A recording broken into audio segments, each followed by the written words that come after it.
Good. Thank you. All right, we'll get back to it.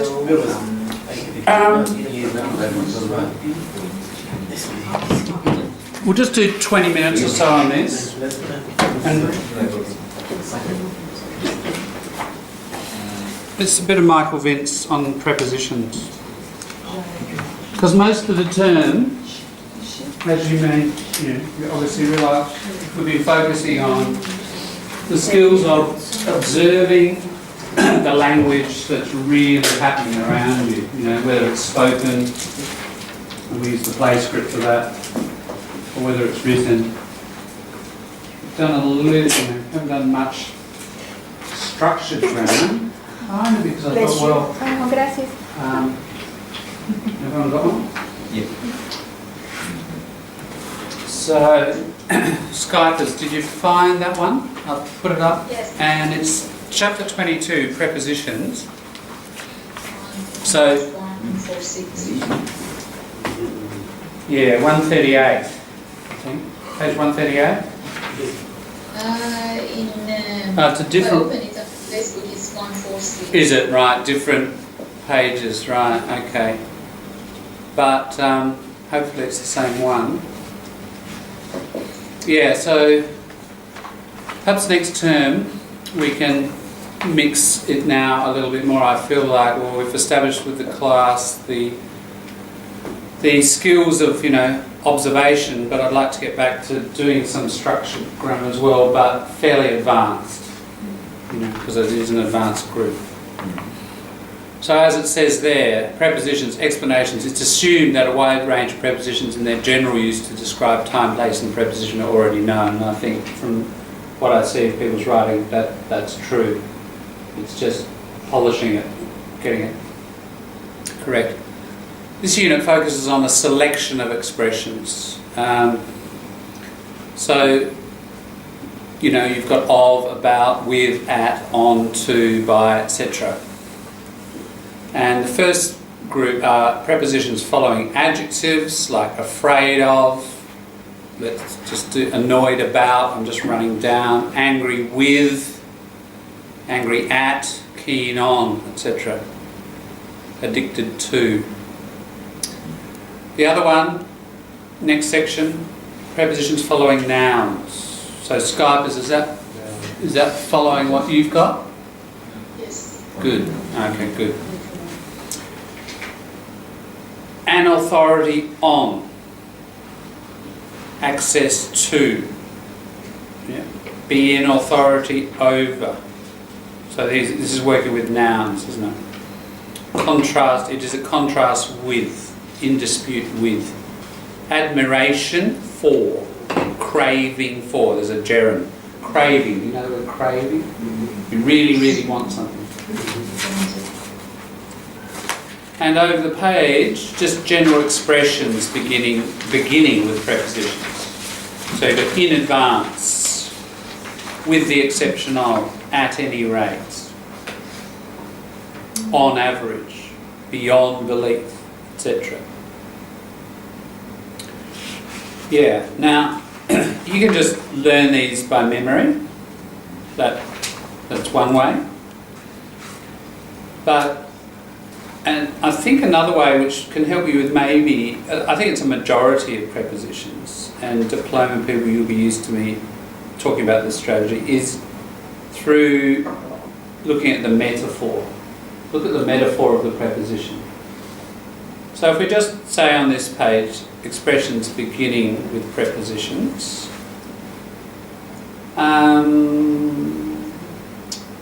let's go to beyond. We'll just do some easier ones. Beyond belief. So really the metaphor is belief is like an area, isn't it? And inside that area you can believe it. And then something's happened that's outside the circle and it's beyond belief. Now that metaphor, that preposition makes metaphorical sense. There's a kind of metaphorical logic to it. And that's a sort of easy and obvious one, but I think most others you have to think a bit harder than that. I just started with an obvious one to make it sort of clear.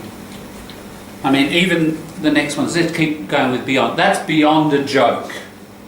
So again, within that circle, you know, you can play around, it's a joke. You go outside and, you know, it's not a joke anymore. It's too serious, too extreme. So unacceptable. Yeah. So that beyond is working quite logically, but it's metaphorical. And really most prepositions are like this. But they don't seem it. When you look at them quickly and you sort of hurry through them, you don't notice it and you think, oh, you know, on, beyond, above and in, you know. And it all just seems there's no logic, no order, arbitrary. Something's arbitrary, there's no real reason behind it. That's how a lot of prepositions feel, I think, to the non-English speaker. My argument is there is actually a fair percentage, more than perhaps you're aware, that have this metaphorical logic. Obviously, beyond the shadow of a doubt, so again, very metaphorical, beyond, it's like beyond doubt, we can say, beyond even the shadow, it's just a way of intensifying it. What about out? Look at out. Oh, I was out of breath. There's a sort of a logic to that, isn't there? Yeah. You know, you've got no breath left. It's all out of your body. So you've been running up the stairs and you're out of breath. Out of control, again, control is an area. Out of danger, out of doors, out of focus, you're out of luck. It's out of the ordinary. You know, things happen inside an ordinary area, but it's out. If you think of the word extraordinary, extra, it's just Latin for out, isn't it? Outside. So it's the same metaphor. You're out of practice, out of all proportion, out of reach, out of stock. So again, the shop has got a lot of stock, but it's outside that boundary or that container that they've got their stock in. You're out of work. Yeah. So most of those probably have a logic. Under. You're underage. Well, age can be thought of as a vertical scale, can't it? And you're under that. Under the circumstances. Well, that's an interesting one. I can read it. Yeah, it is. That's right. It's like, it's sort of, yeah, Can interesting. we discuss a little bit about out of stock? Out of stock? Out of stock. Yes, go for it.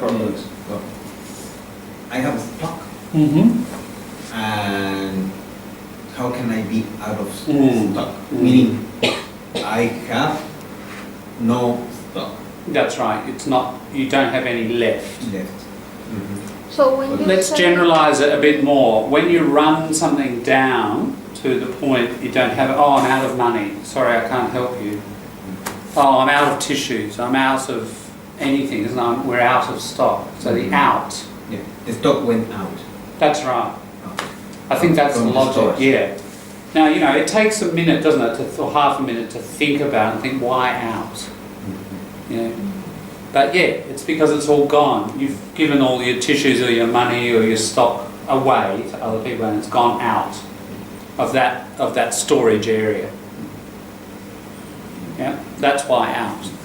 Running out is about to finish, or is just Running, yeah, because it's continuing. Oh, you know, the Going out. petrol's running out, we've got to stop. If it's run out, it's already finished. Yeah. So just that continuous form, it's still happening, it's still going down. Yeah. Yeah. So that reduction of things, yeah, is out because it's being spent, it's going out, isn't it? Mm. So that's a good one to It's a different metaphor. exactly. In relation to Yeah. ordinary or practice or True, yeah, out of the ordinary, that's right. It's working differently and a bit deeper and not so obviously. And it's a nice one for people who thank you because, you know, it doesn't take us long, half a minute, and we dig and think, and you've got to kind of put your poetic metaphor hat on. and dive down and sort of meditate on it a bit, and then something will arise, you know, most of the time. And then, right, got it. And when there's that click, that's when you remember, that's when you learn, isn't it? It kind of sticks. And I think this is the key to prepositions, which, you know, continue to harass people, you know, until, you know, right to the end. They're just one of those things like articles and, you know, phrasal verbs. They're just these real tricky things. So to me, that's probably the main strategy to use. If we came back, say, I'm just doing the easy ones to sort of, you know, get you in the... Look at. One interesting thing to try to do with these is at. Show me with your hands at. Show me at. Everybody's probably a little bit different, but you know. To me, at, like, yeah, it. And I notice everybody who's doing it, even though you're doing it a little different, you're pointing, aren't you? It's a dot. It's quite a particular point in the distance, in some, whether it's close or far. Yeah. So it's like an aiming. You're aiming, and we do in English we say aim at. So with that in mind, so you know, if you play around with these prepositions, even with your body, because we learn with our body, it's very important. You know, if you can use your body to learn something, it's going to integrate deeply into your knowledge.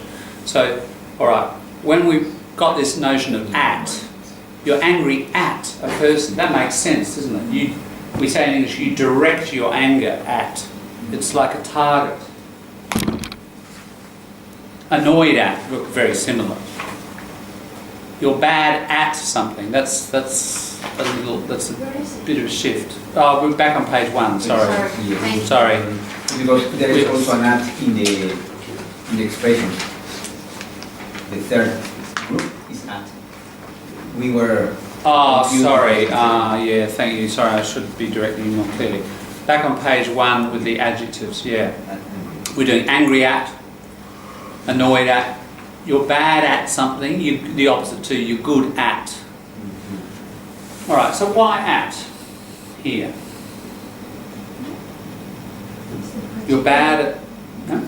It's a particular... Exactly, it's particular. That's exactly right. So we've got a series of skills. And I'm bad at playing soccer, but I'm good at violin. You know? So you're pointing you're aiming, aren't you, at a particular thing. That's why, exactly. Again, that's a less obvious one. You've got to, you know, be a bit creative with. Be creative with this. The thing is, it doesn't really matter, and you'll probably never find, you'd have to go to a pretty good etymological historical dictionary to find the real answer to this. And it doesn't matter what the real answer is, where it emerged, how it emerged in history, and whether your story and your metaphor and way of thinking is historically correct or not. We're doing this for the purpose of learning, not for the purpose of learning history of the language. Surprised at. Why surprised at? Yeah, it's a very particular thing, isn't it? That you're looking at that particular thing and wow. You know? Again, there's a logic, isn't there? Get the idea? Now we won't run through all of these like that, but that I think is what you need to do. And we can start playing around with it and what will be the difference between at and to? Because both are pointing. True, that's a good point. They're both pointing, aren't they? Yeah, and if you look at to, addicted to something, attentive to, grateful to, kind to. I think there's a slight difference. Which one's sharper? At. It's more targeting, isn't it? To is more about you're facing in that direction. You're you know. So, not the first one, addicted to, we'll just jump that, attentive to. You're facing in the direction, if you're listening to somebody, or you're watching something, you know, you're overall pointed in that direction, aren't you?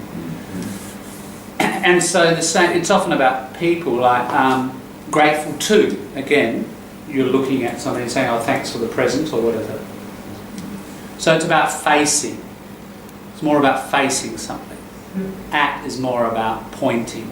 Yeah. Kind to. Again, it's sort of notice the pattern. It's sort of interrelational about people, a lot of them. But back to addicted to. Yeah. Addicted to is like bidirectional. Yeah. And at is unidirectional. That's true. Yeah, and also just to is about facing, and like it's like this thing in your life that's always there, and you never sort of turn away from it. You keep getting drawn back, looking at it. You know, whether it's drugs or chocolate or television or Facebook or whatever, you're addicted to this thing. Yeah.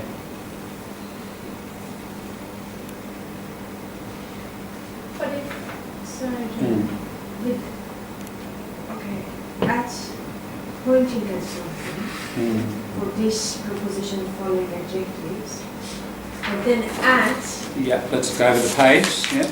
preposition beginning with preposition. Oh, yes. Again, at there, okay, at any rate, or at first sight, it's okay, but at fault, Yeah. Yeah. But it's also pointing. But True. the thing that in the first one, in the adjective, you are pointing. And here, in this expression, the at is like place. At any rate, it's placed yeah, in any rate. at fault. Is placed at fault. Can you please give it? Okay, at fault is you who are at fault. So it's again, it's the pointing, isn't it? It's the But You know- this is where she is. She's at fault. Fault is like an area, and she's yeah, like possibly rates. if you want to think of it like Like that. rates, Yeah. there are different rates, and at Yeah. any rate. Yeah, I tend to think of it. You could think of it like that. I mean, again, this is fairly personal how you create it. But I tend to think of, you know, it's not that, it's not that, it's not that, it's that that's at fault. You know, it's a sort of pointing at. I mean, when you identify the fault of something, you've pointed it out, haven't you? It's a pointing process. At any rate, it's a bit trickier. At any rate.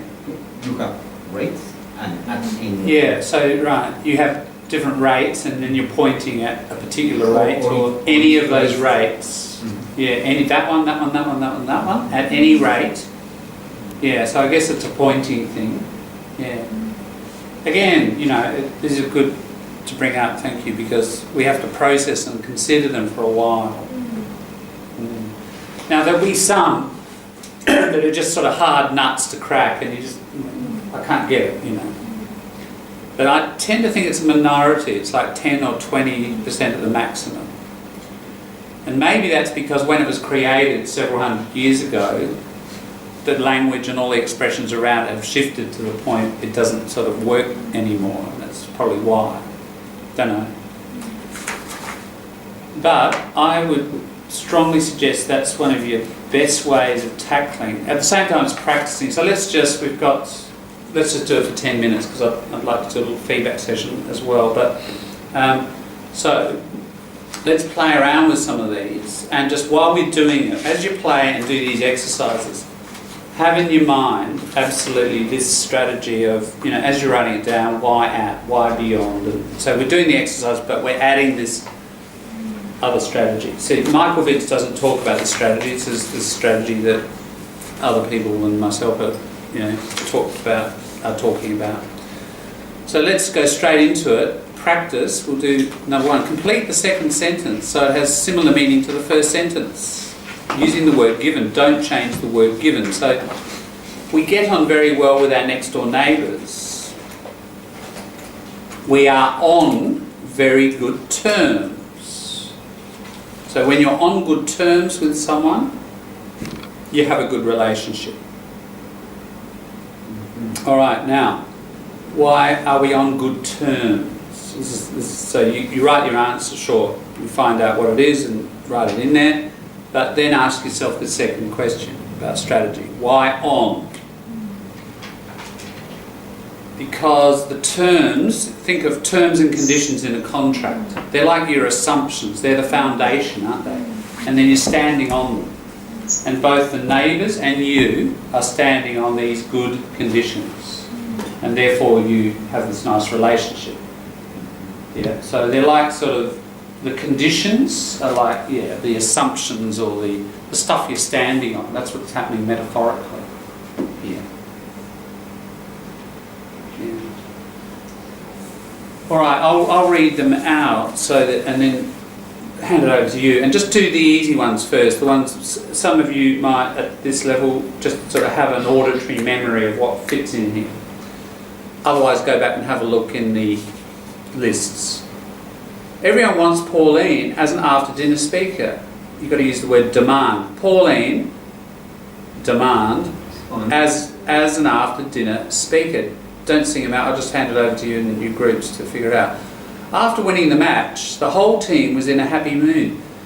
The whole team was spirits because of their victory. I realised I had said something wrong. I conscious having said something wrong. You're not lucky today, I'm afraid. You're out today, I'm afraid. How we have time? Yeah, we'll probably squeeze it in. You can't get to the village because of the snow. There's access to the village because of the snow. Let's just try those ones because of time. So B, C, D, E and F, right? Now, don't, the golden rule with this stuff, we're here in a class, we're here together with others, and it's best if you throw these ideas around and talk. Don't consult other dictionaries or anything, just the list. But the first thing is, what do you hear, what do you remember, what do you think fits, and then check it in the list. But also, why that preposition, metaphorically, what fits there. Have a chat, and Skype us, have a chat together.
Anybody wants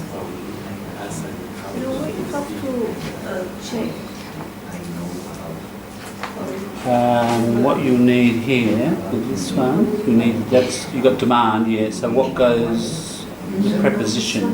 You need a preposition in here. That one's right. That one, no. What about Natalie? What did you go for that one? See, it's a noun. The other way to do it is check. That's a noun, isn't it? So it's going to be in the noun group here. So I have to. You're going to look at the word spirits. Oh, I have to check Yeah, and it here. look, I'll give you a clue. It's in there somewhere.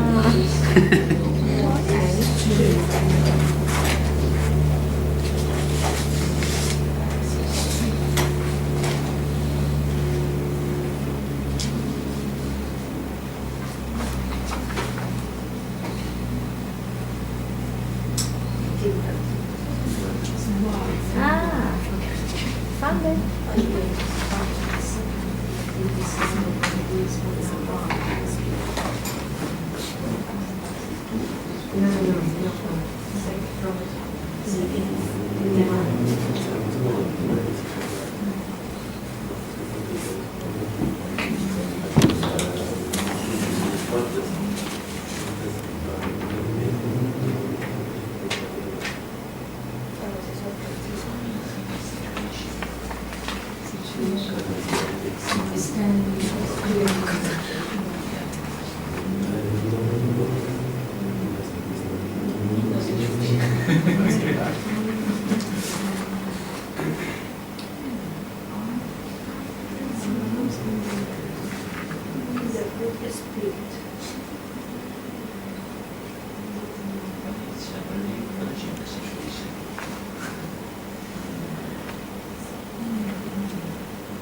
So,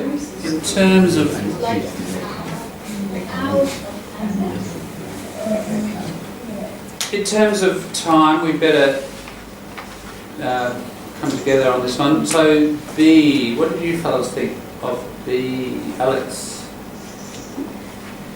Our name is divided by everybody as an African speaker. Ah, right. If you do that, you're going to change the word demanded. Demanded. Yeah, now, just the rules of this game, it says at the top, do not change the word given. Oh, Yeah. okay. So, we keep the word demand. Did anyone find it? Demand to everyone. In demand. Something is in demand. In demand. Yeah, if something's in demand, everybody wants it. It's in demand. Not on. No. What's the difference? Because we went with the collocation of. yes, It's on true, demand. there is a thing on demand, isn't it? Yeah, so you can order something on demand and you get it right then and there. Yeah. Yeah.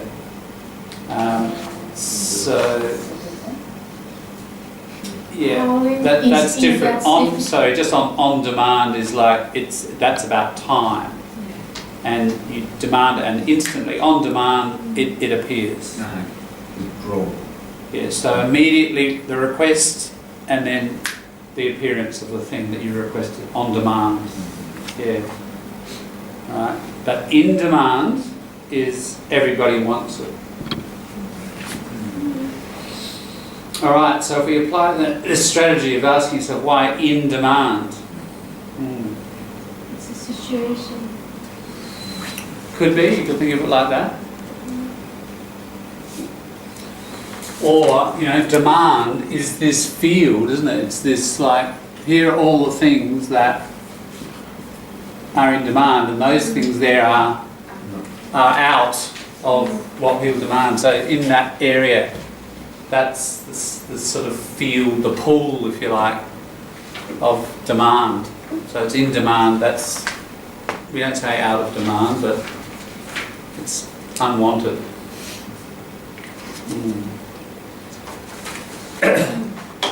So what the preposition tells you, it forces you deductively sometimes to see that demand is a field, isn't it? Demand is an area. That's basically what the language is for, is doing metaphorically. We won't have time, but it's on my Moodle on that. If you Google Lakoff conceptual metaphor, maybe we talk about this more next term, but you'll get lists of... George Lakoff, the linguist, has come up with this idea, a very clever idea, and discovery really, that languages have these patterns of metaphors. And that we can say in English, demand is a field. We can say that knowledge is a plant. So that idea stems from an earlier book written by her. You know. So in that case, it's growing, isn't it? Knowledge is growing, and there are these stems that grow, and etc., etc. So all through the language, all through your native language, mine, every human language, there's all this metaphor. And since that was discovered in the 80s, all of his students have gone out and mapped at least the major languages in the world. And you could probably look it up, no doubt it's there on the web, these lists of conceptual metaphors. They're very interesting. And there are these patterns and collections of metaphorical patterns in English. And it's a fast-track way. It can help you to learn how the English mind thinks, just unconsciously. And if you get inside that kind of thinking, it's going to help you with these prepositions and lots of other things. Certainly a lot with idioms. Idioms are metaphorical. And most of the idioms in English work around these conceptual metaphors, these patterns. So we've got in demand, yeah. The next one, the whole team was in high spirits, yeah. Now, a conceptual metaphor... Sorry? Good spirit. Good, you can say in good spirits, yes, you can. It's just in the list, they have high, but, you know, in good spirits. That was the one that naturally occurred to me, actually. Yeah, in good spirits. In high spirits, you can say as well. Now, here's another conceptual metaphor. It'll make immediate sense to you. Up is good. Down is bad, isn't it? In every human language, that's the case. All the metaphors, all the idioms, all the prepositional structures, you know. You're in high spirits. Oh, I'm feeling low. Yeah? That was very low of him to do that to you. That was bad. You know. Which direction is heaven? When you're good. Good. Right? When you're bad. Right? So humans have constructed these, I would believe, imaginary places. How have they developed? Why is heaven up? Because it's come out of the language, just quite unconsciously. That good is up, down is bad. Yeah? And every religion has this, doesn't it? In some form. If you're good, you go that way, and if you're bad, you go that way. And that's because all our metaphors are doing that as well. It's pretty fascinating stuff, I reckon. Maybe, sorry, I was trying to explain that because if you are here, you are on soil. Yeah. And if you go down, you get soil. Uh-huh. That dirty. is not good. Yeah, certainly. Yeah. And you can say, well, why is up good and why is down bad? You know. That's related to quantity. More of something, we build a pile, it goes up, doesn't it? We get less. Yeah. Now, which way is good? For the basic human who's looking for food, you collect, up is good, isn't it? More is better, generally. Less is bad.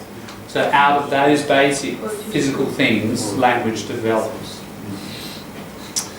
Okay, so I realised I was conscious of. Now, of's a much more abstract preposition. Of is about belonging to, isn't it, I guess? Or it's harder to explain or think about of, I think. But if you notice the pattern, it's an adjective and then a preposition. If we go and have a look at the collection, we can at least see a pattern. Afraid of, ashamed of, aware of, capable of, conscious of, fond of, jealous of. They're about emotions, aren't they? And we're afraid of or jealous of, etc., etc. So a lot, not every single emotion, but there's certainly this pattern.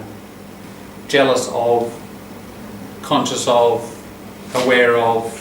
It's about the mind and the emotions reacting to something. That's on the first page, first one, right at the top. So if you're aware of the fact that it fits into a pattern like that, it may assist you.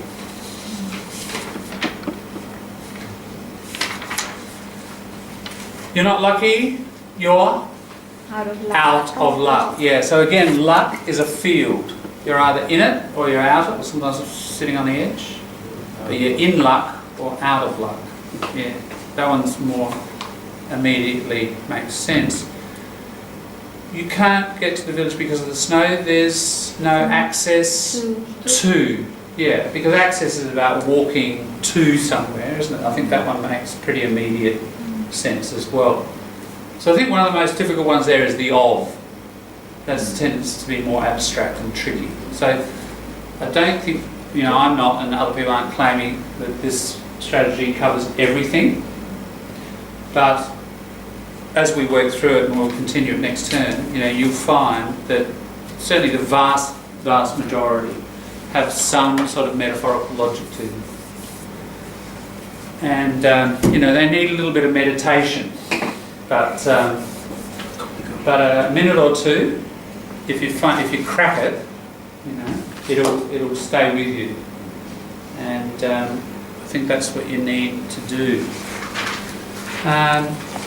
So, as I said, now we've introduced that one, we can do like 20 minutes or so of that sort of grammar for kick off every lesson. We'll try to get a little bit of grammar and a bit of other stuff, a bit of a mix. What I'd like you to do, just even if it's a sentence or just some notes, this term, I'm just trying to get an idea of how we're going in terms of meeting your needs. And Skypers, you don't need to put your name on this. Skypers, it's a bit tricky.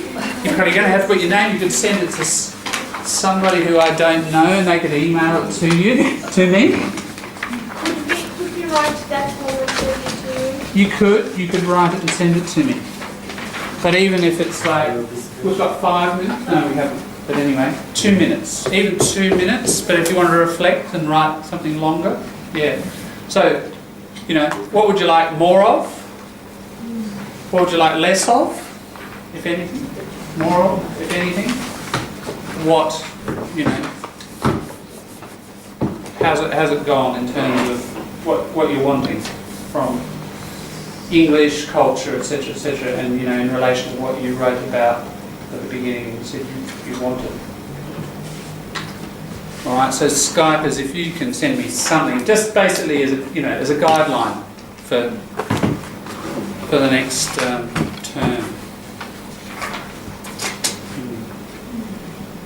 That would be useful.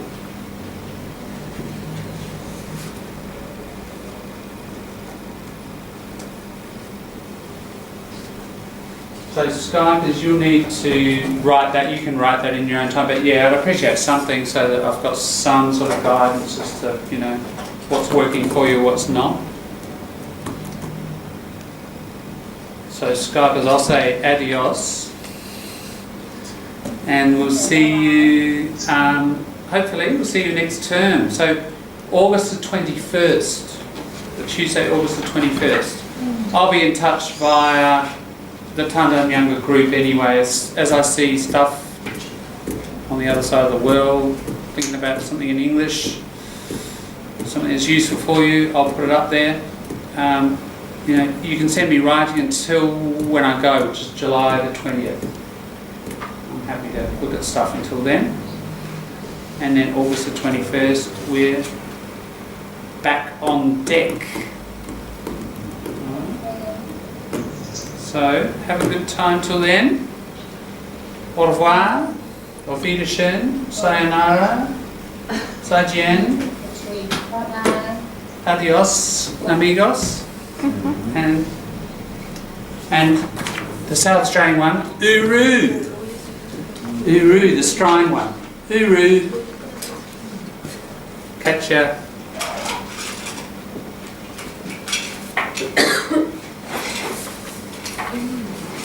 This is Yes.